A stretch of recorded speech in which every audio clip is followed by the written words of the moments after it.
Do y'all see my hair? Like, oh my God. I love this hair. Do y'all see my edges? My mama said, girl, them the longest edges I ever seen, girl. Them edges longer than the river now, like shit. Ah, girl, she ain't know this was a closure though. She ain't hip though. She ain't hip.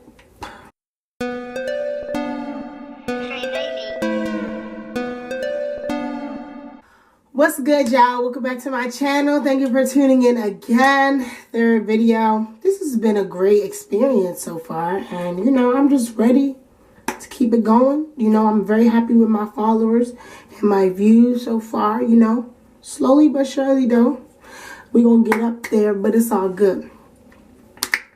So today I got another story for y'all.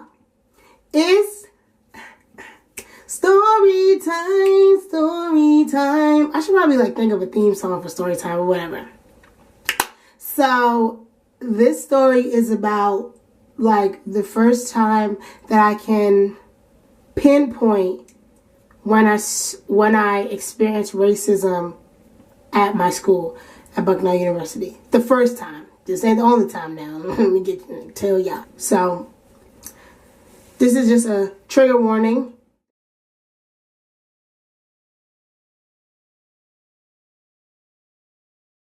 That the information that is shared in this story may trigger some of you all. Again, it's about race and racism. So if that's something that triggers you, please feel free to take some time to think about what I'm saying, or to just not watch the video if you think that you're going to be triggered that much. But I just wanted to give you all that trigger warning so that nobody is watching this video blindly. So without further ado, I'm going to get into the story now. This was like my second week of school, and you know, I'm a first year. I never been really in any type of space like Bucknell, predominantly white. I've always been in predominantly Black, Latinx, African communities, Caribbean communities, but this is the first time I'm exposed to this many white people at one time in one area, and I'm really a minority. So, you know, I was dealing with it a little differently, but thankfully I had my posse that was there with me and my other friends of color that was there to support me. So at our school, we have this food truck. It's called the Flyson, the Flying Bison. It serves us like late night snacks on Wednesdays, Fridays, and Saturdays from like 12 to 2 a.m. So that when we're coming back from like from the nightlife, when we're coming back from nightlife, we have something to snack on. And so also if we're like studying in the wee hours of the night, Bucknell just wants to afford us the opportunity to get some snacks since the dining locations are not really open that late. So me and my friends were studying, or we was chilling. I forgot what we were doing, but we were doing something. Me and my friends were together. And I remember we wanted to go to the Flyson. And so it was five of us. So we went to the Flyson, right? And we went at 11:45 because we had been told by upperclassmen that the Flyson line gets long. And so we got to go early to be able to get our food quickly and get good food and all that stuff. So we went at like 11:45 and we standing in line, you know, and the Flyson hasn't opened yet because it's 11:45. So then a few minutes passed by and we seen this white boy that was a student. He was like stumbling from downtown. So he was obviously very intoxicated. And, you know, we just noticed him, looked over, and we just like kept going because that's the type of culture that Bucknell has. Like, it's people drink a lot on our campus. So like it wasn't nothing new. Even though it was our second week of school, it was to be expected. You know what I'm saying? And so we just kind of glanced at him and he looked fine. Like, so we just kept standing in line chatting. So then we noticed that he started approaching the Flyson. So we're just watching him and it's 11:50, like 11:52 or something. And it's going to open soon. And so he kicks the Flyson door, right? And so we're looking at him like, what are you doing? So he keep kicking the Flyson door, kicking it. Then he would like stumble back. Then one of the times he kicked the door, right? And the person that was working at the Flyson opened the door and was like, who's doing that? So we all turned around and looked at him like, him, it wasn't us. he was like, then the man that worked there was like, stop doing that. And then he closed the door again. So then the boy went back, started kicking the door again, kicking the door again, kicking the door again. So then he opened the door. He said, I said stop doing that. And so the boy just like kept walking in circles, stumbling or whatever.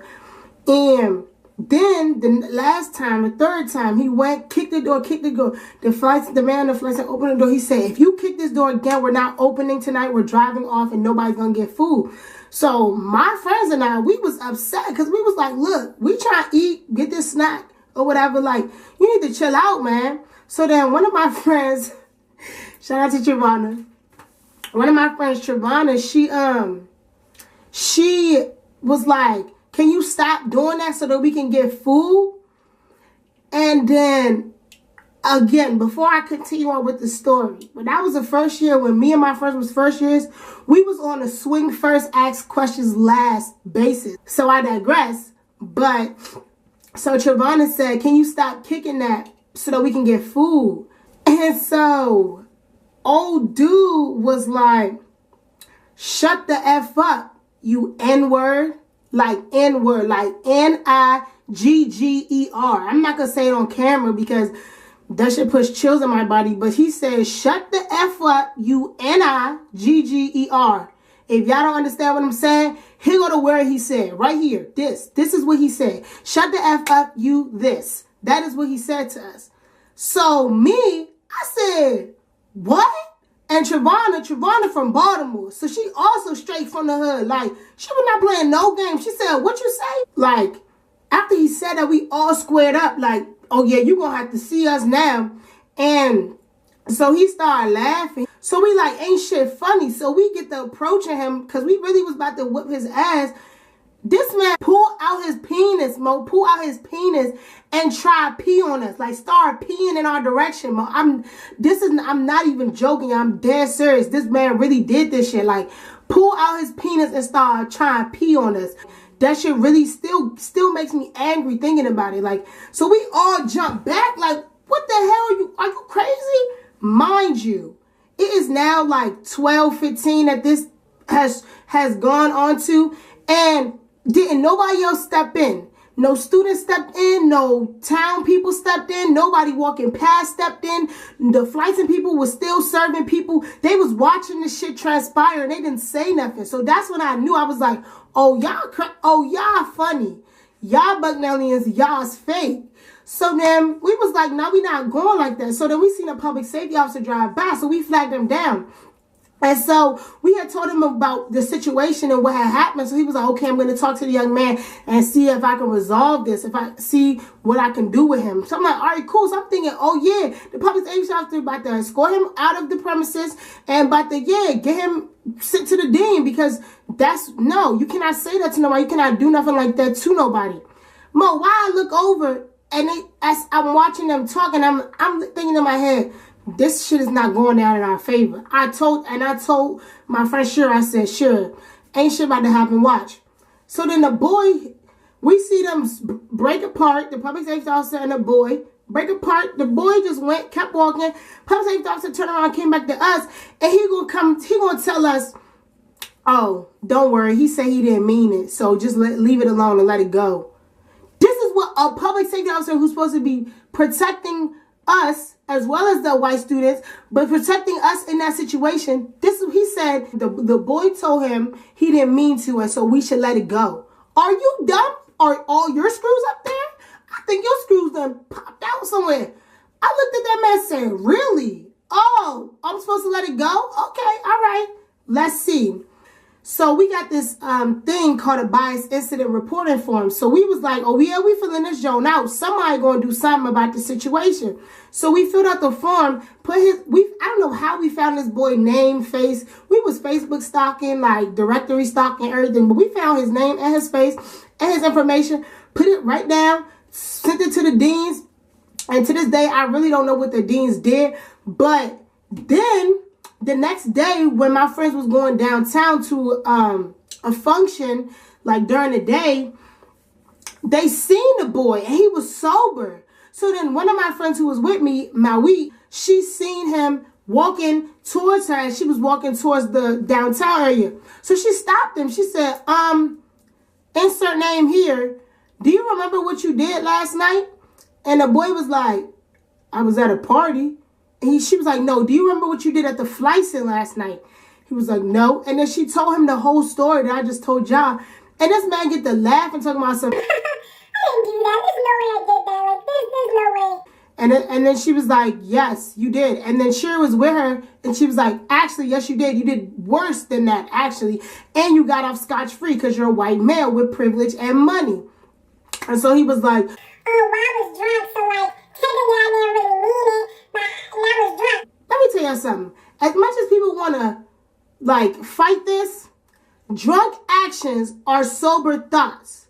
Drunk words are sober thoughts. Drunk speeches are sober thoughts. I don't care how much you flip it, twist it, turn it, how much you try to pull it out, put it in the fryer, oven fry it, deep fry it, cut it up, slice it, chicken wang it, barbecue it. Drunk actions are sober thoughts. So, if you said y'all some N-words and try to pee on me when I was drunk, that means that when you're sober, you still think I'm an N-word and you still want to pee on me like a dog and like I'm some grass. That's literally what it is. And the boy was like, well, I guess I'm sorry. You guess? Oh, really? Okay, bet. So they just left it alone. And for real, nothing else came out of this situation, which is unfortunate because until he graduated last year, because he was a sophomore when we was first years, until he graduated, for real, I just felt some type of way about our administrators. I felt some type of way about our school. I felt some type of way about our student body in that situation because we done told people what happened and they all just push it aside like it didn't happen or it's not that big of a deal. Like we've been in areas with this boy and he tried to come up to us like we friends, and I'm like, my dude, back up, first of all, because don't touch me. Second of all, we're not friends. We never will be friends. Third of all, don't be in my space. And fourth of all, what are you doing? We done told his friends what he did. They pushed it to shit to the side. We done told his girlfriend, push that shit to the side. We done told administrators, faculty, staff, whatever. And for real, like, yes, I understand to some extent the administrators can't tell us what they did. But at the same time, it's one thing to do something, not tell us what you did, but still tell us I handled the situation versus not doing nothing and still leaving us in the dirt. So that shit was crazy. Like, that shit really threw me off guard. But yeah, thank you for coming. Thank you for watching. Make sure you share, like, and subscribe to the channel. Make sure you tell everybody to follow me. And thank y'all. See y'all later. Why you hating? Cause I'm about that money making. On Snap looking for my location. Ghost mode, I see your frustration. Get in the bag.